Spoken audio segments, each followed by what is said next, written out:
Charge! Hey, yo, Buffalo, you're gonna love this one. I lived in a lab making this joint. Hours turned to days until it was perfect. Bill's Mafia in the house. It's the Queen City anthem, built on grit and grind. Buffalo style, yeah, one of a kind. Snow falling heavy, but the fire burns bright under them stadium lights. The Mafia ignites, we hold it down, loyal through the pain. Every snap, every hit, it's the charge we sustain. From the fans to the field, it's more than a game. It's a family, a legacy, remember the name. Charge up the field, let the crowd take flight. Buffalo's heart, shining so bright. Feel the energy under stadium lights. Bill's Mafia strong, it's the charge tonight. Yeah, we hold it down. In the 716. Let's go. From the tailgates lit to the thunderous sound, you can feel the passion when the Bills come around. It's a blue-collar love, built tough and true. From the heart of the city to the red, white, and blue, we bring that heat, even in the cold. With every drive, another story unfolds. It's Buffalo pride, yeah, the Mafia way. Under them lights, we making plays.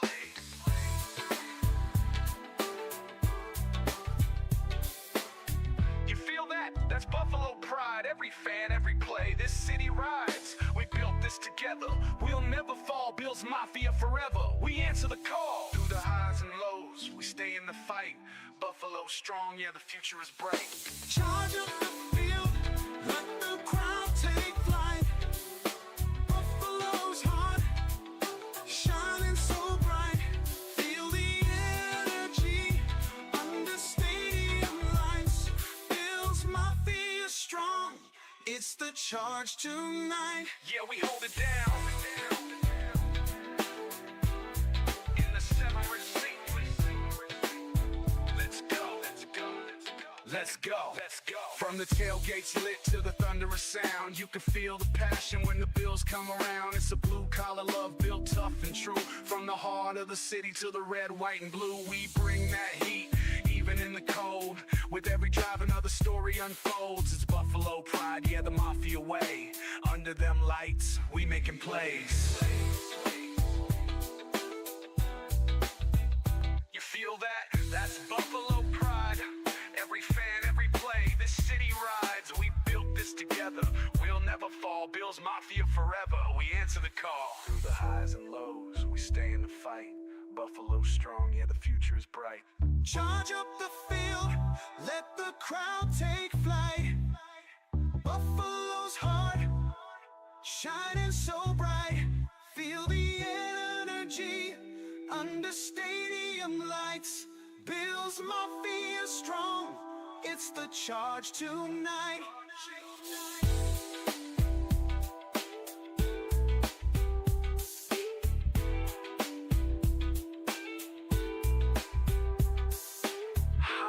Mike, bringing it straight from Western New York to the world. This is Charge with Thomas and Sterling. Bills Mafia, stand tall and proud. We got this.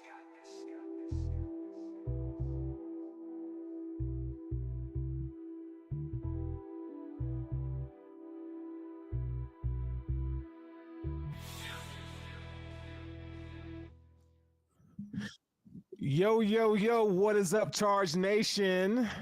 It's your boy Sturls and TD in the house right here on the Charge podcast. And it's a Thursday night, 3 days away from the biggest game of our lives. And we're going to talk about it tonight, man. TD, how you living over there, dog?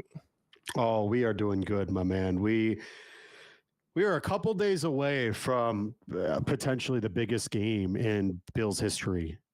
Getting the Bills back to the Super Bowl. There's so much riding on this, and man, I have not been this excited about Buffalo Bills football in a long time.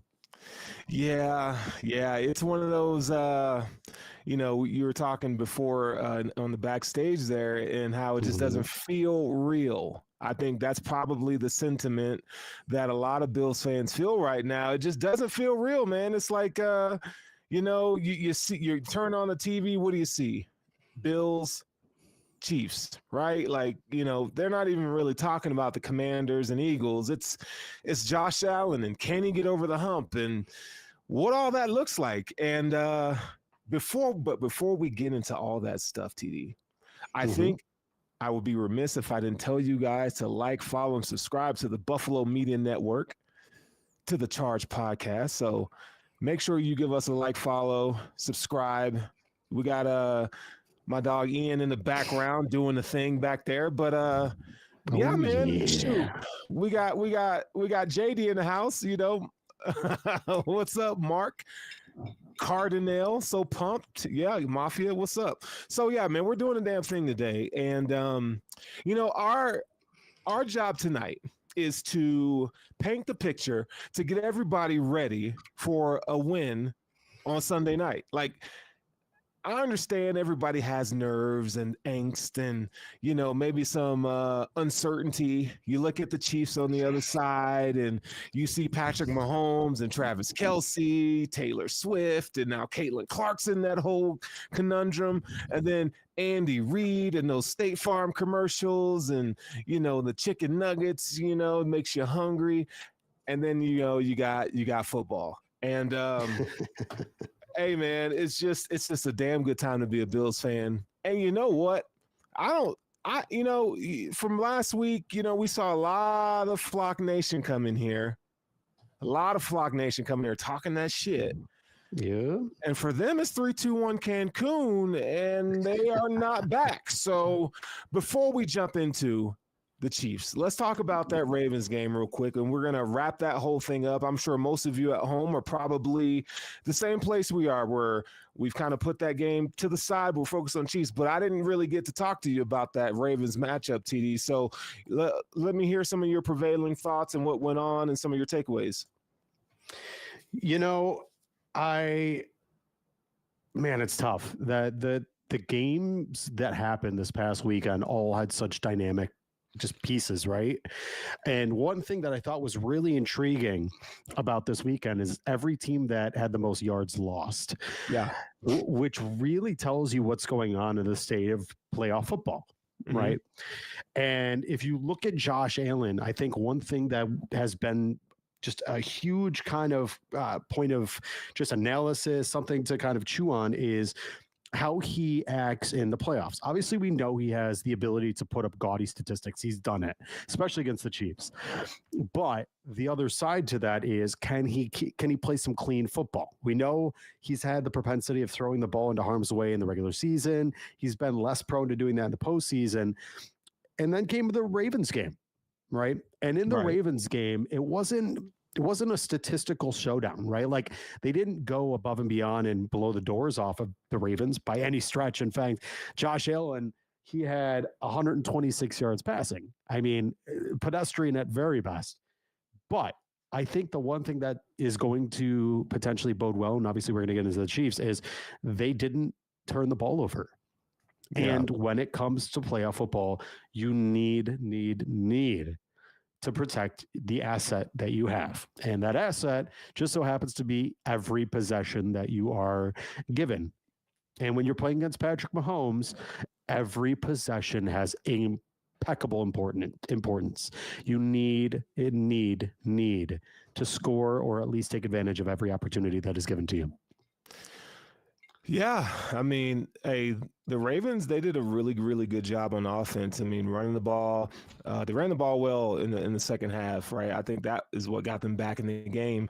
And Lamar Jackson, I mean, I hate the narrative with Lamar Jackson that he doesn't perform in the playoffs. And I hate to say it, but you kind of have to agree at this point, right? Like, when it matters most, it's cool to put labels on Josh Allen in these narratives that the media does. But I think it's safe to say, like, when the light shines the brightest, you could be the best regular season quarterback. But when it comes to the playoffs, those 2 turnovers and a couple errant passes, I mean, that is the killer, because the margin of error is so small.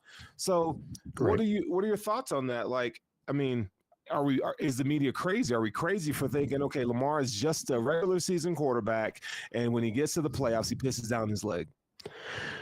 So here's the thing. like narratives, whether you like them or not, a lot of times have validity, right? And for the longest time, Josh Allen's narrative surrounding him is he can't get past Patrick Mahomes. And whether you like it or not, whether it pisses you off or whether it's something that you really want to have held over Josh's head, until he does so, it's got merit, right? You don't have to like it, but it's the truth. So when you talk about Lamar Jackson, and did he have an incredible year? Certainly. A lot of quarterbacks in history have had really good regular seasons. The problem entails, can you follow into the postseason? Can you deliver in the biggest moments? And thus far, what we've seen is Lamar Jackson just can't. Like, really nice guy, incredible player. He's a dog. Dude is uber talented. But in all reality, like, it is what it is. The guy just shits down his leg every single time in the postseason. And like, I know Ravens fans don't want to hear it, but like, that game was not Mark Andrews' fault. Did he have those drops, that perfectly timed punch by Terrell Bernard, that peanut punch? Certainly. Was that drop on the 2-point conversion bad? Yeah. But here's the thing.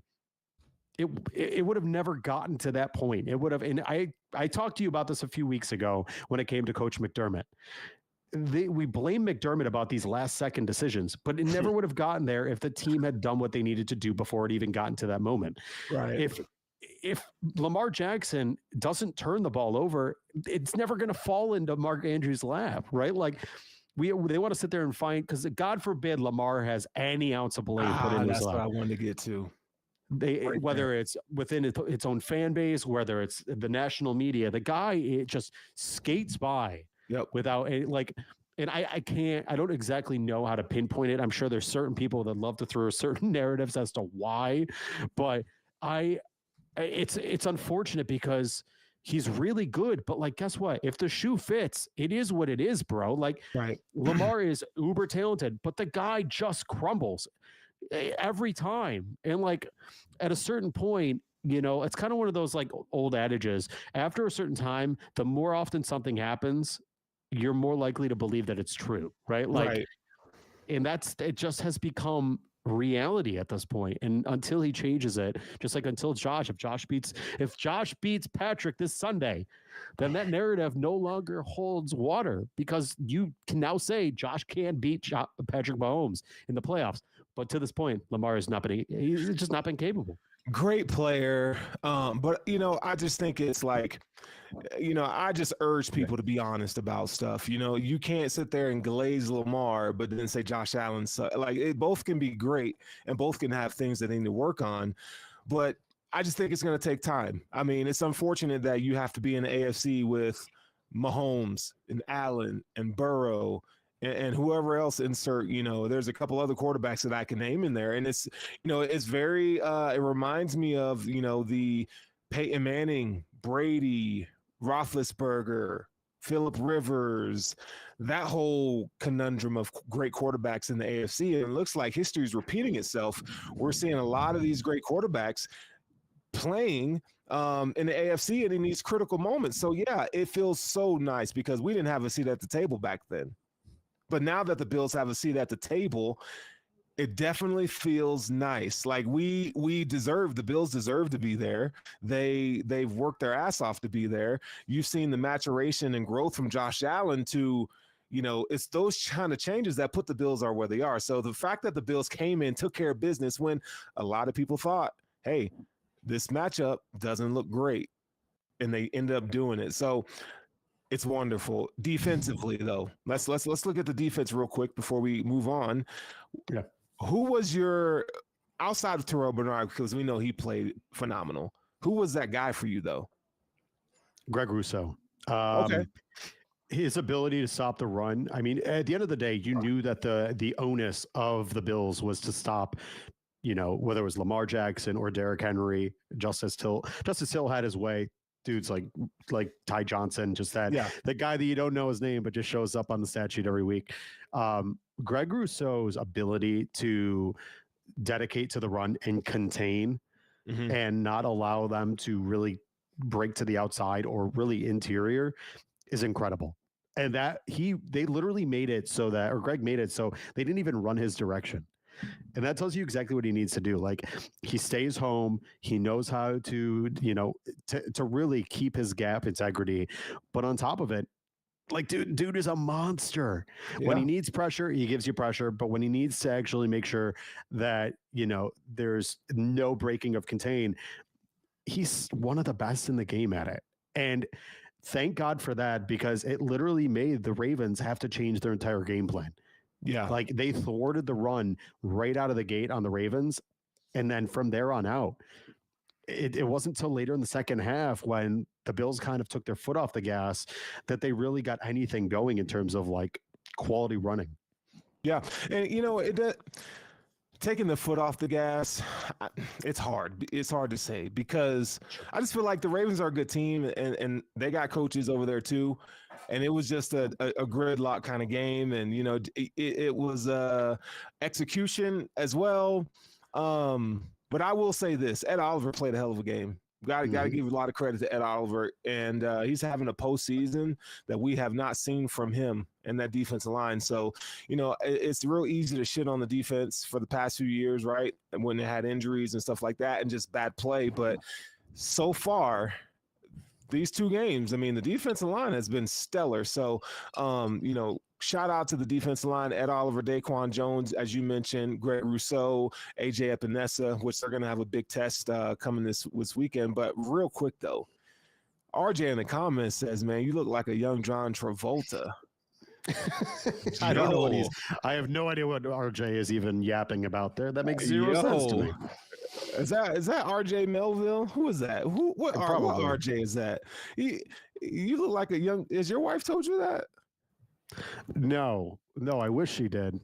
No, she just all she tells me is to stop swearing around the kids. Wow, that's what she tells hilarious. me. Yeah, that's hilarious. Not so much the complimenting me, telling me I look like a celebrity, but it's okay.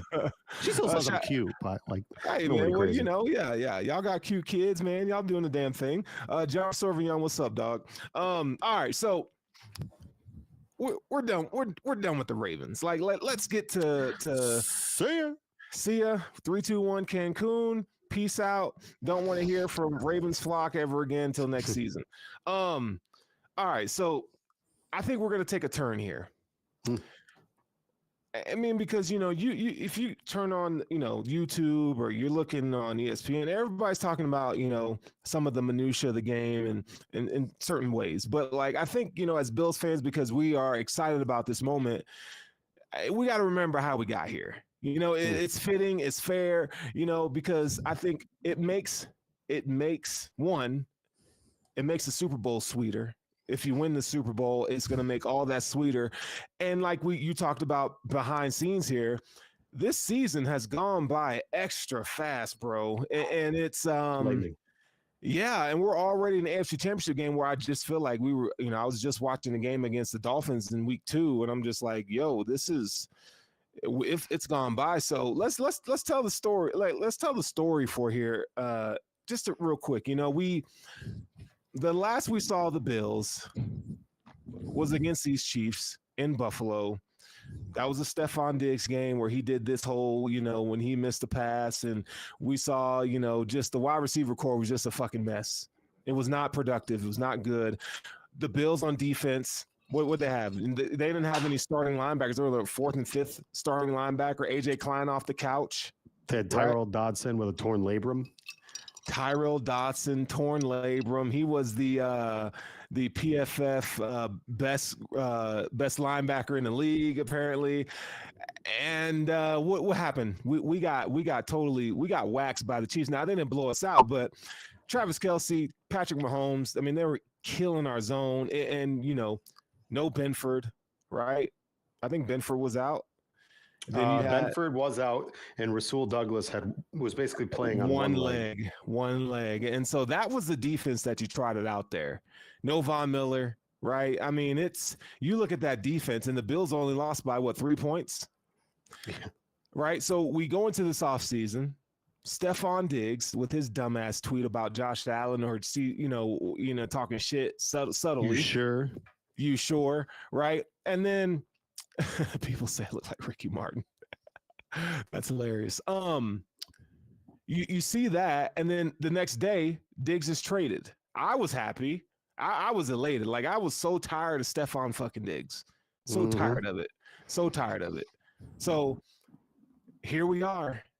Bills have no receivers, right? They're not good. They're going to take a step back. It's everybody eats. And what do we got? What do we got, TD? What does the season look like? Because, I mean, we weren't talking like that back then.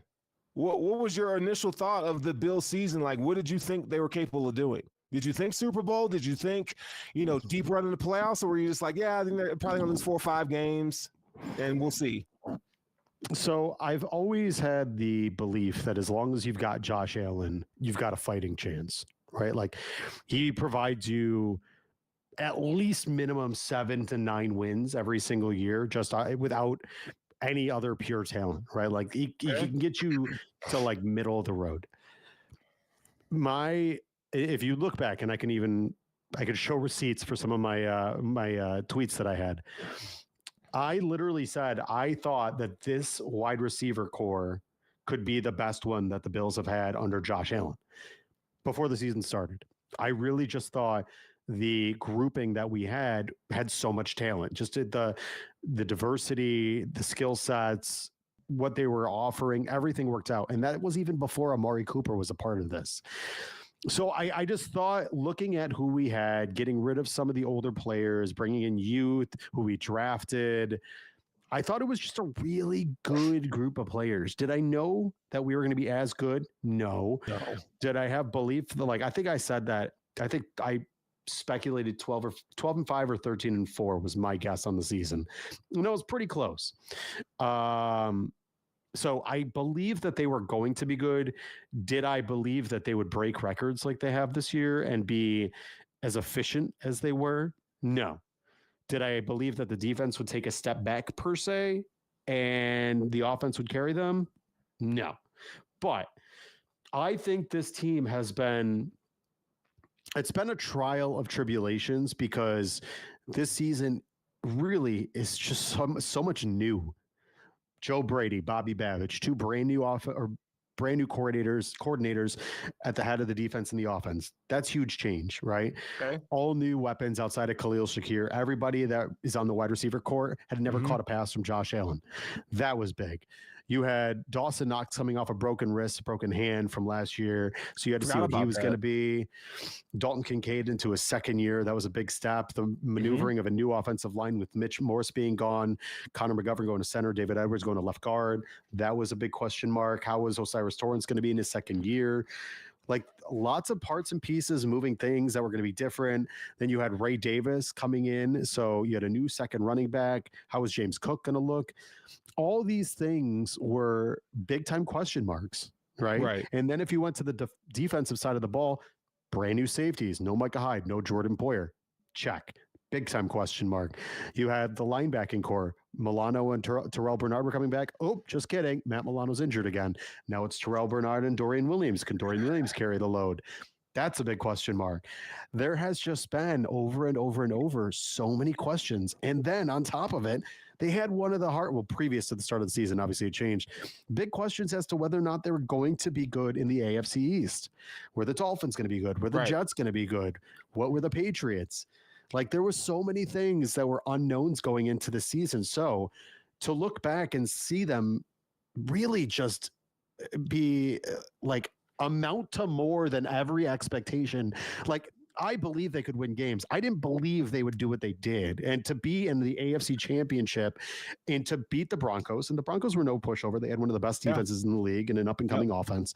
They played the Ravens, who the Ravens had legitimately one of the most historically impressive offenses of all time and a pretty darn good defense from week 11 on. Then moving on beyond that, you're talking about one of the biggest matchups to date. Like, the Bills just keep finding ways to succeed. And this is on the heels of an early start to the season where they were 3-0 and then 2 back-to-back brutal losses to the Texans and Ravens, where you thought, maybe this early season was just a flash in the pan, that they played weak teams. This team isn't as good. Maybe the setback really is there. What is this going to be? And then they go out and they rattle off a win after win after win after win after win, all the way down to the Patriots. Yeah. Like, that is such a testament to this team. But I think what the most important thing about this, Sterls, and you look at what the Bills were, like all the things, the one steadying force to all this has been Sean McDermott. Because you've seen him loosen up. There was the video in Ian, if you want to find it for me, the video of Josh Allen clapping while McDermott was talking, you could put that on there just so we can show that. There is a different McDermott at the helm this year, a more loose but confident McDermott, a guy that is allowing his coaches and his team to play without restraint. And I think all these things together, and I'm going to wrap this up because I'm being very long-winded. Hold on, because can I add something to that real quick? Because I think you're making a really compelling and great point. I just want to throw something in there as you go. Last season, McDermott was a defensive coordinator calling plays because he really didn't trust anybody else to do it. So that's just a point to throw in there about how he's loosened up. Yeah, his ability, and one thing that I've said about him, because people are like, oh, let's get rid of McDermott, we can find somebody better. I'm like, and I told you about this last week. How many Philly fans would love to have Andy Reid now? Sometimes you need to allow a coach to develop, grow, and learn. And that's what McDermott's doing. He's growing, he's learning, he's adapting, evolving.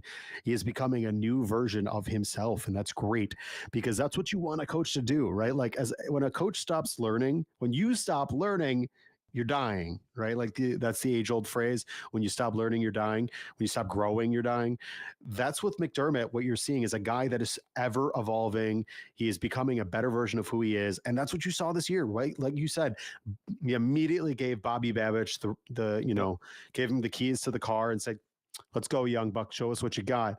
And he did a bang up job, truly. Yeah. So I think that what this season has been it has been an encompassment of growth. I think growth should probably be, like, if we're going to put a title on the season, growth is literally the perfect word, because it has been like this.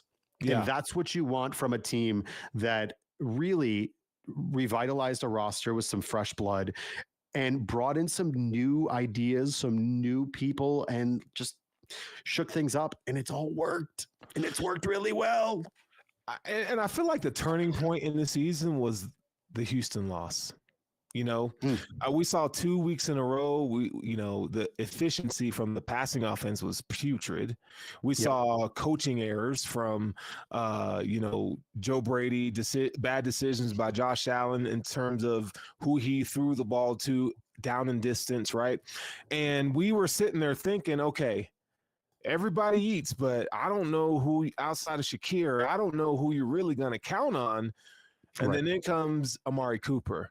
And that decision, which I like, 3rd round pick, okay, Amari Cooper, 10-year pro, has success in the league, but it doesn't look great on paper. But everything that you hear from Amari in terms of talking to the media, and it's not bullshit answers like he's just, he's really like, no, man, like the stat sheet may not show it, but like the impact and the synergy that we have as a wide receiver core is really showing up. Can you speak to that for a second? Yeah, when it comes down to it, I think that, I always go back to that 2011 Buffalo Bills team under Chan Gailey. Mm-hmm. You had, with Ryan Fitzpatrick, a team that there was Stevie Johnson, Donald Jones, David Nelson. It wasn't really stacked, right? But like what they all did was they all played their role. They played their part. They did their 1/11th, which on a football team, like you saw last year when Stephon Diggs and Gabe Davis, when Stephon Diggs wasn't succeeding, the drop off was precipitous. I mean, it was one of those things that like it was either really good or really bad, and there was no in between. Where like now, if you look at the Bills team, let's say if Amari doesn't do well, or not do well, but like doesn't really have an impact, or Keon Coleman doesn't have an impact, well, you still have Khalil Shakir making an impact. You have Matt Collins making really impressive plays. You have Curtis Samuel stepping up at the right time at this point of the season. You have Dalton Kincaid and Dawson Knox and James Cook and Ty Johnson and Ray Davis and Josh.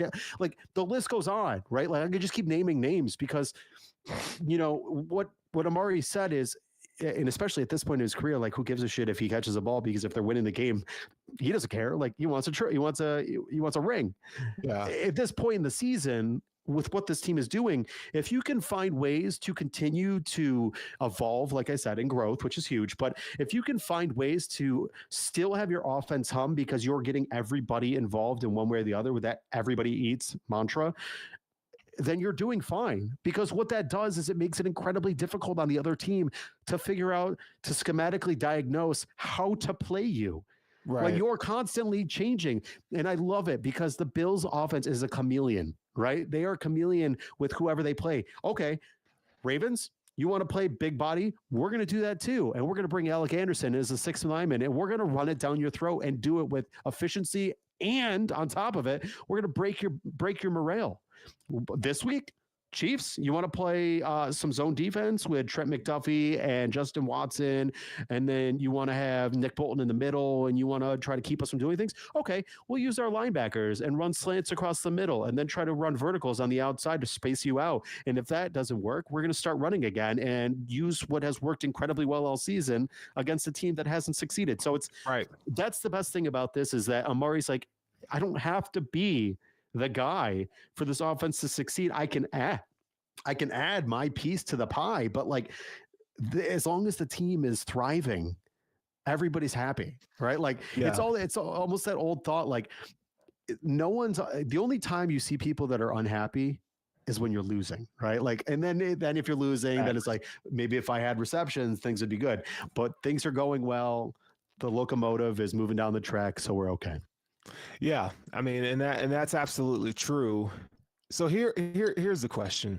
So we see all that, and I think there's still concerns. I think, if we're in the middle to 3/4 of the way of the season, there's still concerns about the defense. I mean, certainly. You go back to that Rams game, and which is a game that they should have won, but defensive blunders, right? You look at the next week, and it's just like, okay, defense, like I remember having takes saying, well, Josh is going to have to score 35, 40 points to win.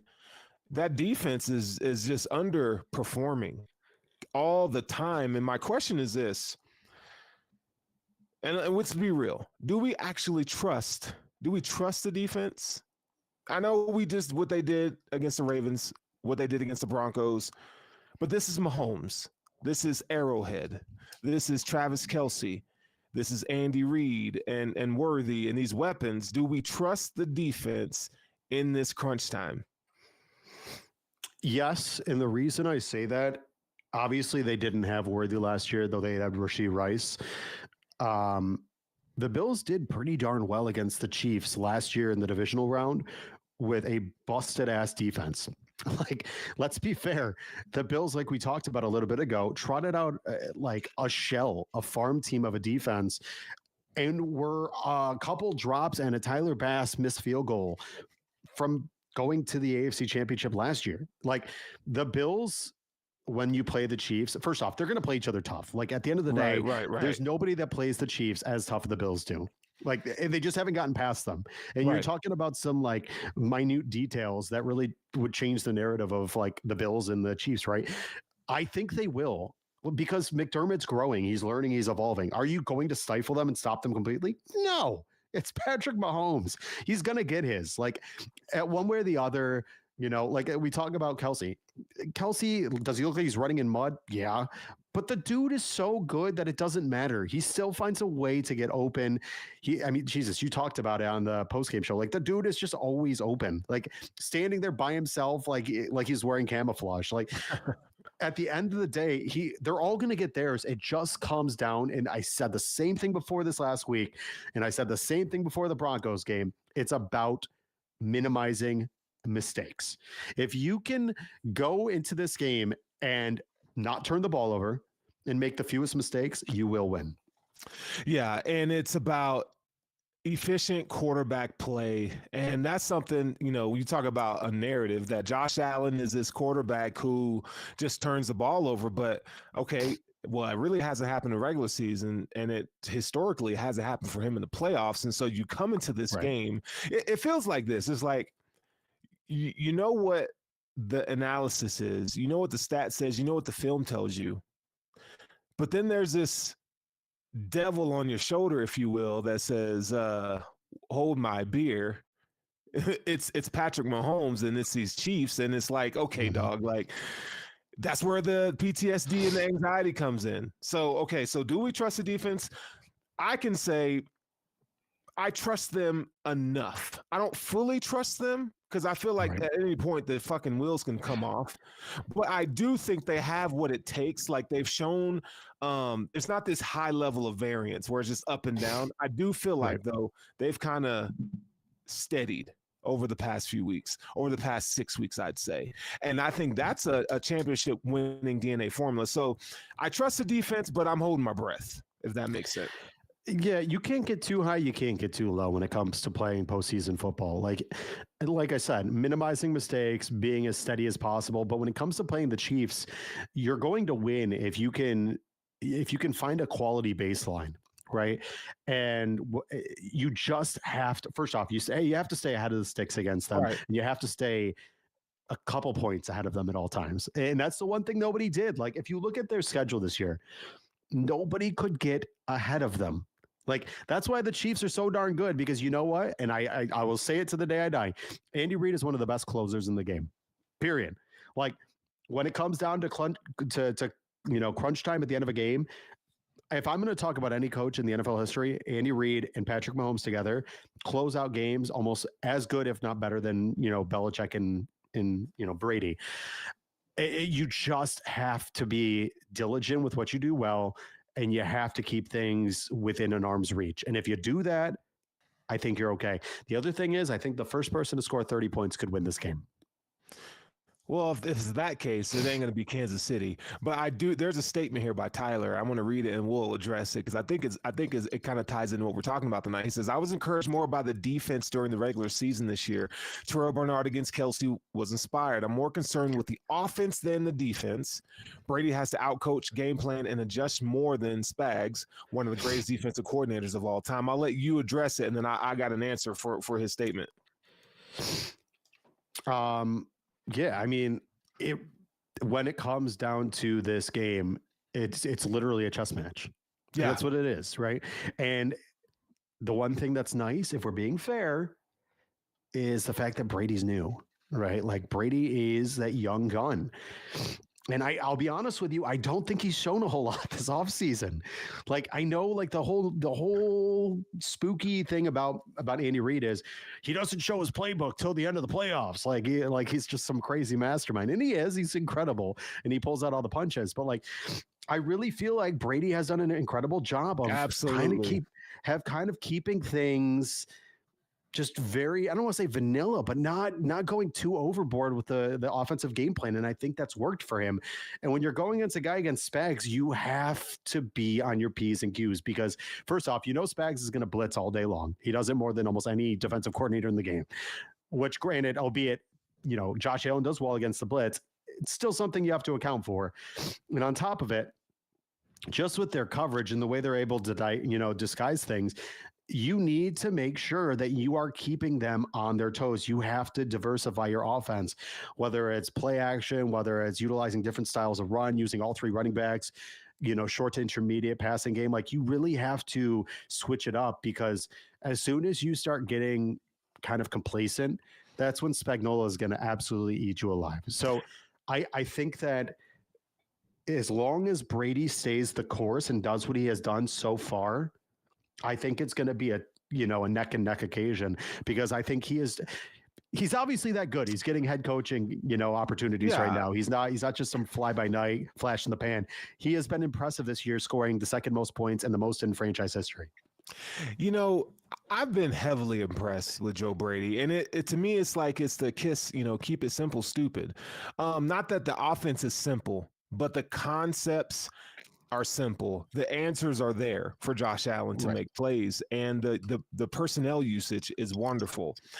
Joe Brady, to me, showed me the depth of his offensive acumen last year when he turned that offense around mid-season, even though still kind of using some Ken Dorsey's plays and stuff like that. I mean, he couldn't fully, install his offense, right? So you saw like the gamemanship and the nuance of some of his play calls. I love that. I love the flow of the game, how we got Josh into action and stuff like that. You know, the rhythm was there. This year, you see a lot of layered concepts, right? And I think that has kind of opened. It's taken a mosh posh wide receiver core and just kind of expanded the palette to attack in so many ways. So just like when you said earlier in the show, where you said, you know, the Bills, if you want to have a run and shoot game and you want to throw the ball over the yard, we could do that with these receivers on the outside. But guess what? One thing that the Bills haven't been able to do with Brian Daboll was, guess what? When we need to grind it out and get tough yards, Alec Anderson comes in the game.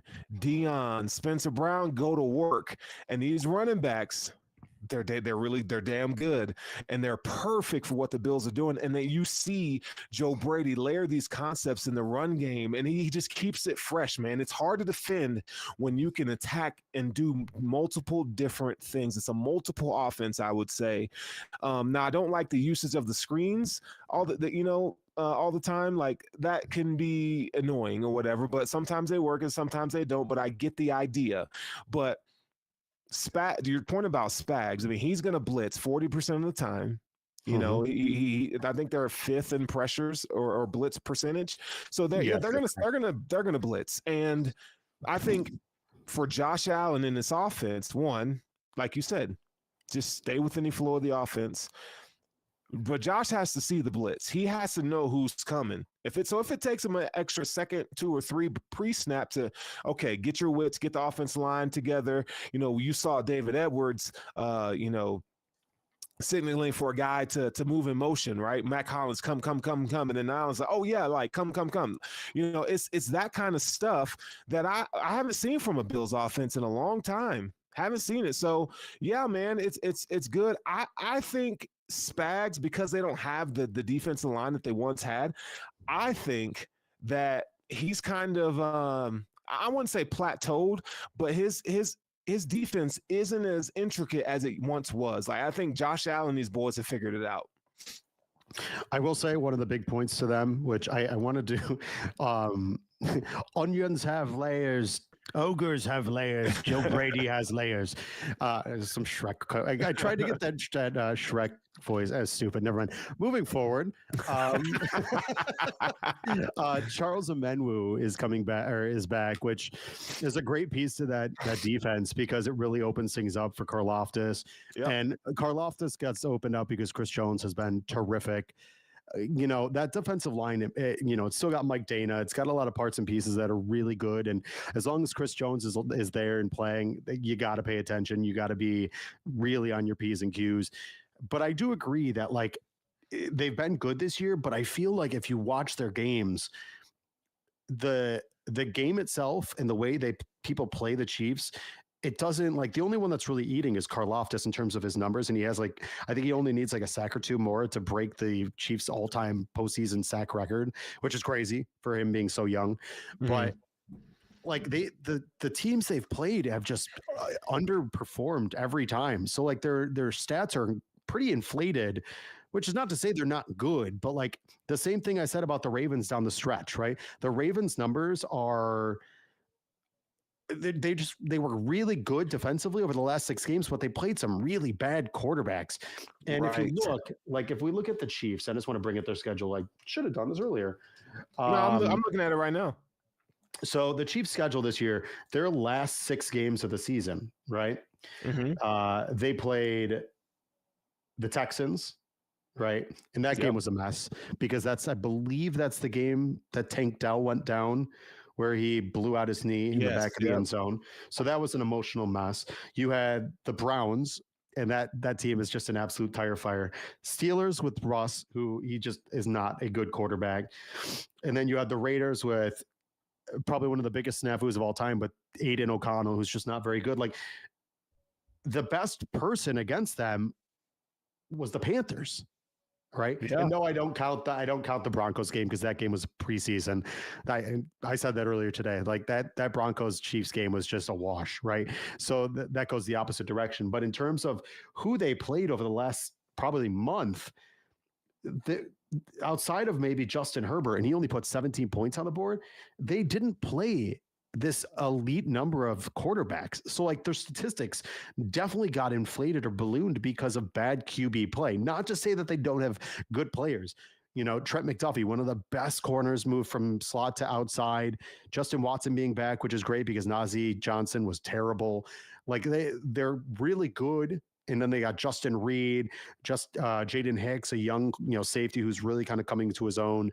Like I said, the defensive line is really good. Nick Bolton, one of the best young linebackers. Like they got a great group on that defense. I'm not saying I'm not impressed because that's not the case, but I don't think that the statistics match up to what I've seen. And for any Chiefs fans that want to listen, I have watched every single Chiefs game this season. No joke. Legitimately, because of the fact that I knew we were going to find our way to them. I wanted to know what we were watching. I wanted to know what I was going to be seeing down the road. And they, like, at the end of the day, and Chiefs fans know this, there's no reason they should be 15-1. No way. There's no reason the Kansas City Chiefs should be 15-1 this season. They got so darn lucky on a bunch of that Raiders game. Like, I'm sorry, that Raiders game was a joke. That snap that happened, the Raiders would have scored. That would have been on end of the game. Right. They lost by 2 points. All they had to get was in field goal range. Like the block kick from one of the games. Like there's just, man, so many things that happen. So do I think what it's going to come down to, if we're being completely transparent, let's go. It's going to be the Bills offense and the Chiefs offense. I think the defenses, because the Bills offense this year is prolific. They're one of the best scoring offenses. As good as the Chiefs are, the Bills put 31 on them without Dalton Kincaid, Keon Coleman, and Spencer Brown in the game in week 11. Like, and don't try to tell me because Charles Omenihu wasn't playing that all of a sudden it's going to change. Charles Omenihu was good. He ain't that good. He's not TJ Watt, Myles Garrett, and he's going to change not everything. A game wrecker. He's a solid run defender. I think Certainly. Charles Omenihu he's a decent he's decent to average pass rusher, but I think he cuts his bread in the run game. But to your point, the Chiefs' run game. And this is not a shit on the Chiefs show, but it's like, I think I think I found myself at times. So like, it's the Chiefs, and we'll look at what they've done to you guys. And right. Okay. But like, what does the tape say? This run defense isn't as good as it once was in years past, and they could be had. I mean, I'd run right at George Karlaftis. I mean, now Chris Jones, he's a difference maker. He's an animal, and he's a game wrecker. Right. But also you have to look, okay, we got one of the top 3 offensive lines in the league, right? You can look at Detroit, you can look at the Eagles and the Bills, and you can, I'd probably say the Bills are probably second or third in that group, right? That offensive line that we have is really good. We talk about Spencer Brown a lot because he's elevated himself. In my opinion, I think he's an all-pro right tackle. But I would venture to tell you that we don't talk enough about Osiris Torrance, especially in the run game. I mean, he's a road grader. He's mean, he's nasty, and he's doing such a phenomenal job. David Edwards, to me, is probably your weakest link on the line. We don't hear about him, but he's doing what he needs to do. And then obviously Dion, and Connor McGovern. This Bills offensive line is good. So yeah, so on offense, I think the game is going to come down to, when we're talking about the Bills offense, is you come out and you run the ball right down their throat. You gotta test the water and see what you have. When we look at the game earlier in the season, it was the Bills they got sucked in on third and long a lot, and Josh bailed them out. I don't think that's going to be the formula today, but we can't sit here and not saying you are, but we can't sit here and act like this Chiefs defense is just all world and it's just like it's killer, because I think it's just okay. I think their scheme elevates their numbers and their play. Great, you got a great coach, but personnel, man to man, I just don't think that as a Bills fan, we should be worried about the Chiefs or about the Bills on offense. Yeah, the Bills they've played some of the best defenses this year. Mm-hmm. And outside of that, the Ravens game earlier, which I think the game plan went out of the window really quickly, and they just didn't have some of their biggest parts and pieces. Most of the season, they were putting up points, at will. 30 plus points in 12 out of 17 games. They had 40 plus points in 2 of the games. Like, they've done very, very well. And like you said, it's all going to be dictated on the run, I think. We've seen The last 2 weeks, the Bills have been able to run against the second best and third best run defenses in the NFL. This week, the Chiefs, their run defense has been kind of sputtering a bit. And they're outside of Kareem Hunt. I brought up Isaiah Pacheco's numbers. Isaiah Pacheco over the last 3 weeks, week 15, 16, and 17, had 32 yards, 26 yards, and 19 yards. He had averaged 2.5, 2.9, and 2.0 yards per carry. He's been really atrocious. So if you can focus on Kareem Hunt, easier said than done. Kareem has done well this year. I think you make Patrick Mahomes have to do everything through the air, which easier said than done. He's really good at throwing the ball. Right. But if you make them a one-dimensional football team, that makes it a little bit easier on your defense, right? That makes it easier on Bobby Babbage to navigate the waters. That obviously makes a big deal. And then one big question mark is Joe Thuney going to play left tackle, or is it going to be DJ Humphries at left tackle and Joe Thuney? Is it Joe Thuney at left tackle and Caliendo at guard? Like, what is that going to look like for them? Those are big time question marks, because if you put Thuney at left tackle, now your guard play is weaker on the inside, which big coup for the Bills. I mean, that's going to be talking about Ed Oliver potentially being able to eat. So it just comes down to a lot of different things when this game's played out. But like you said, you run first, get them going, and then if you can work that middle of the field, get Khalil Shakir going, get Dalton Kincaid going, get Dawson Knox going, I think you're going to have ability to find success matriculating down the field and not worrying about having to get big plays. I think the big plays will come when they do.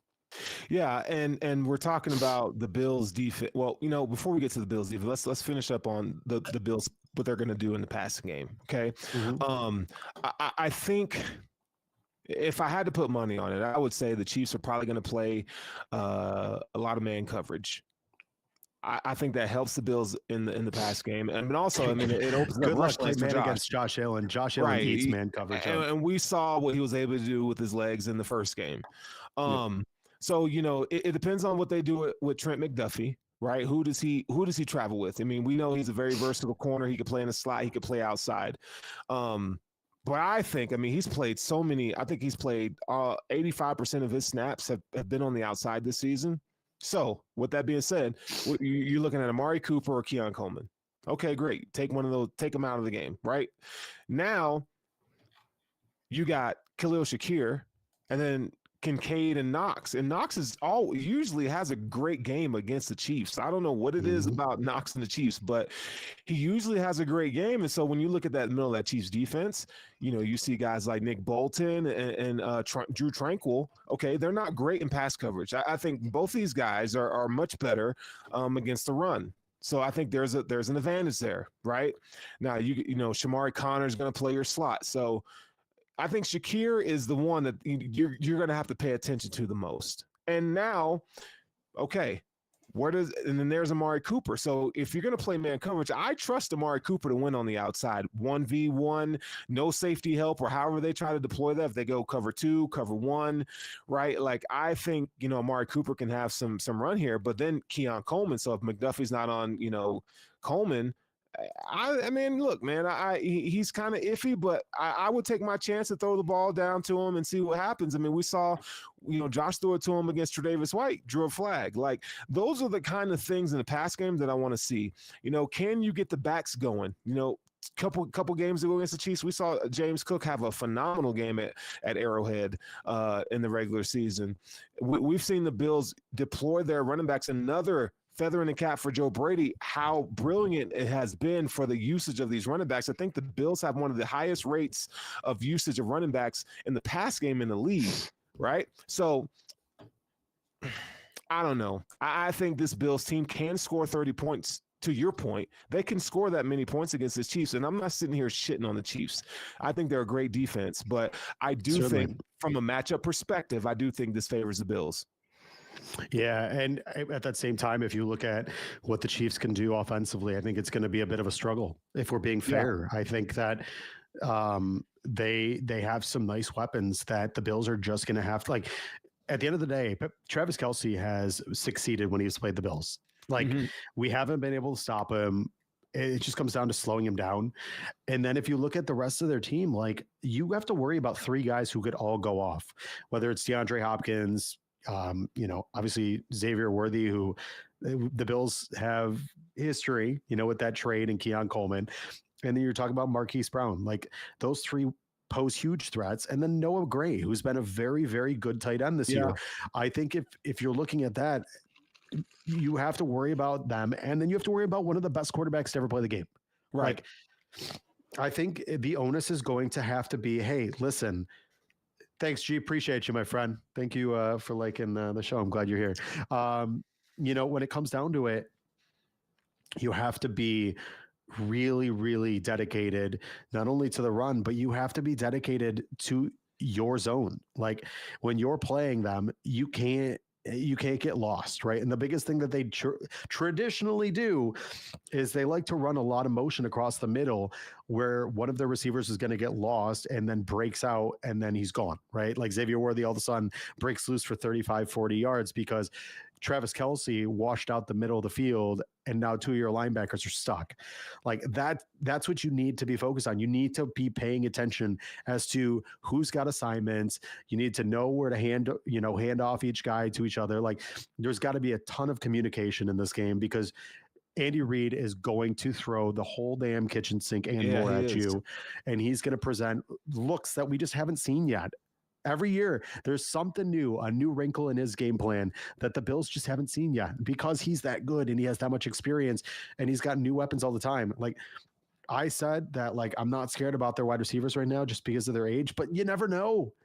Every time we say that, they all show up and they've got this renaissance of talent. Yeah, and I think they're going to produce. I mean, yeah, you asked me if am I scared of Marquise Brown? Speed, yeah. I think that's always been the Bills' Achilles heel on defense is like that, having that team speed at wide receiver. So, but they haven't used him much. I don't expect him for his uptick just to go through the roof this game. Like I just don't see it.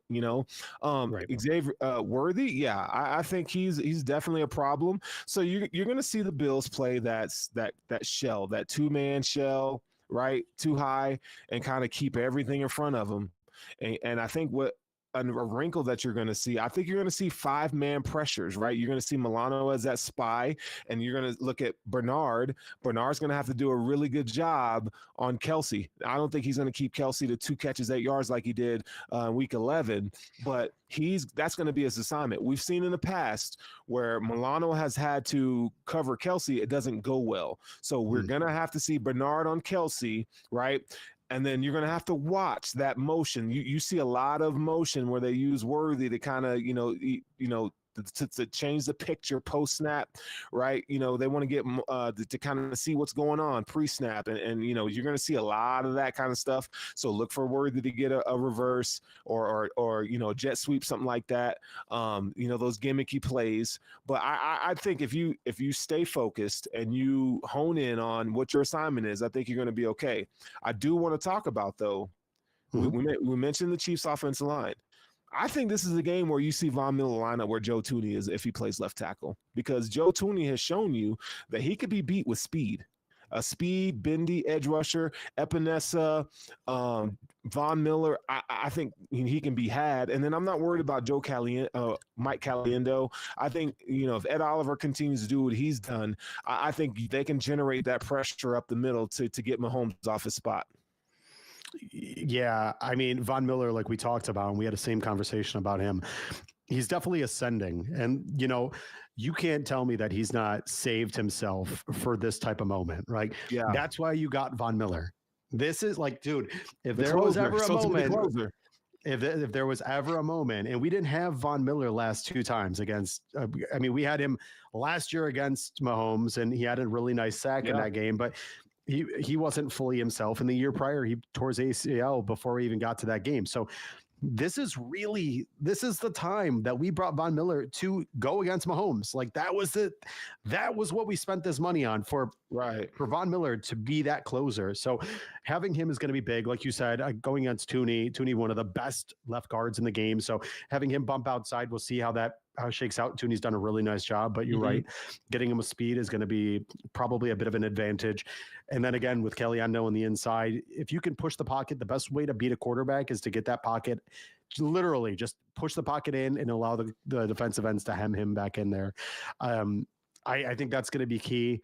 You need to get pressure on Mahomes. You need to sack him. I think the biggest thing that you can do as a Bills team is get them behind the sticks. Have second and long, third and long, make it harder on them, present better mismatches for you going forward. And if you get to third and manageable, third and long for them, you can allow your defensive ends to pin their ears back and get after him. Like we don't want to have, and for the Chiefs for most of the season, they had a higher than 50% clip on third down conversions. You don't want to give them third and short. Best in the league, I believe. Yeah, you don't want to give them third and short. You want to provide them as much disadvantage as possible. And that comes down from first down, second down being advantageous and allowing yourself to stop or thwart running plays. Right. Do not allow Mahomes to scramble out. Do not allow Mahomes to create, because just like Josh Allen, when Patrick Mahomes is, in conflict, when Patrick Mahomes is out of structure, he's very, very good and he continues to thrive. So you need to get him early. You can't allow him to have extra time. We've seen when that happens, he scrambles for 20, 30, 40 yards. Just like Josh, he does have the ability to run. So there's just so much there that you need to make sure that you're doing to be successful. And just the same, it goes both ways. Like both teams, this is why this was the matchup that everybody thought was going to happen. It was the number 1 seed versus the number 2 seed. Quite frankly, a lot of people think whoever wins this game is going to be the favorite and probably win the Super Bowl against the Eagles or Commanders. Like these are 2 juggernaut franchises, and you can't tell me. So here's the thing. Okay, Sturls, I'm sure you saw this. The Bills need to stop the Chiefs, right? Because first off, this would be the first time that a quarterback has ever beat another quarterback 4 straight times before he's beaten that quarterback in the playoffs.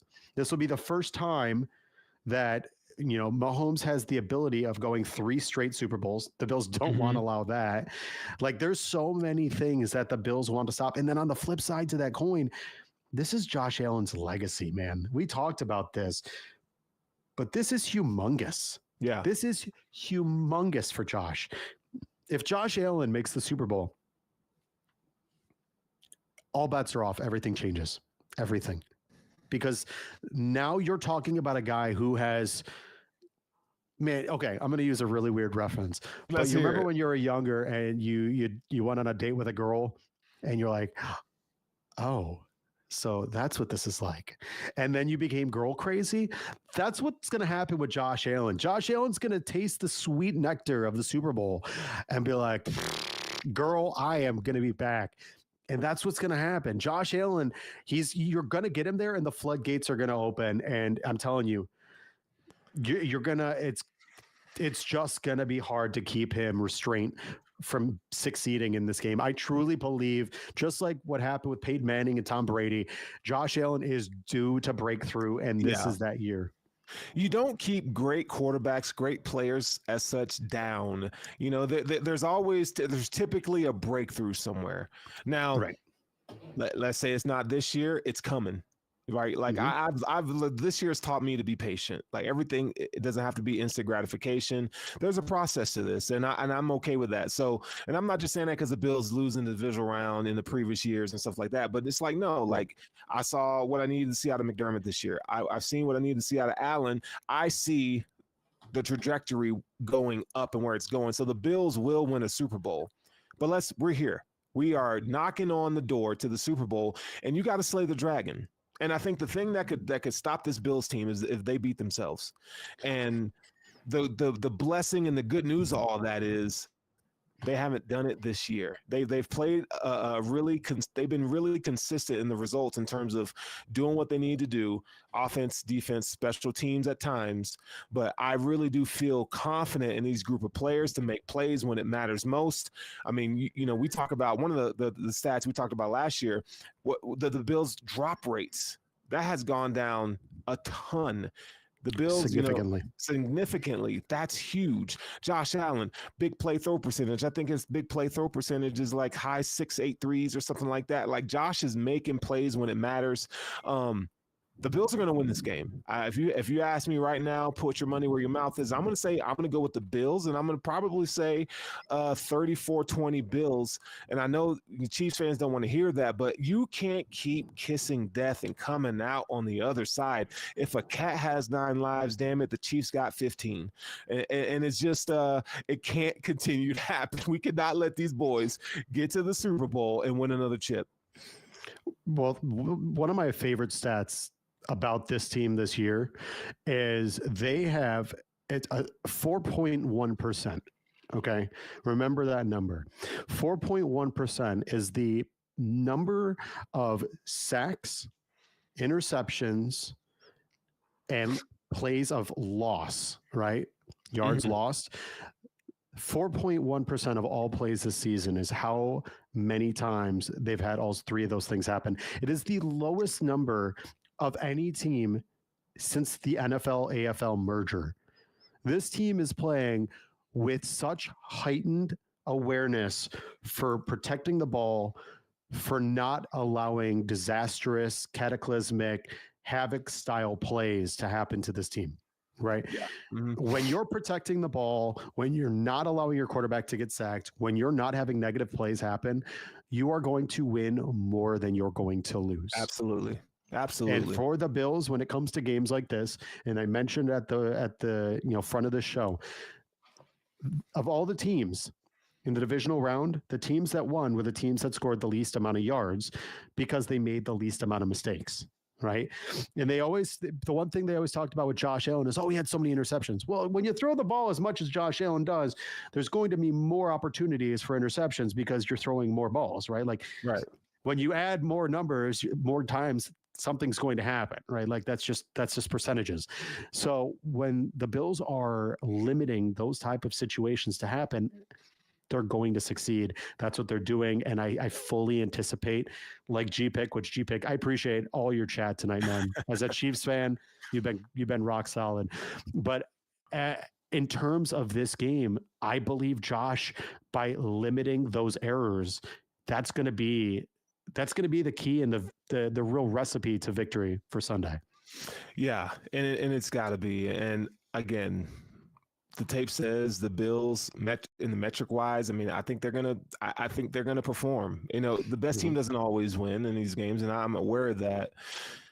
But what does it tell you? I think the Bills have put together enough clout, enough on tape to show you that they're gonna do what they need to do.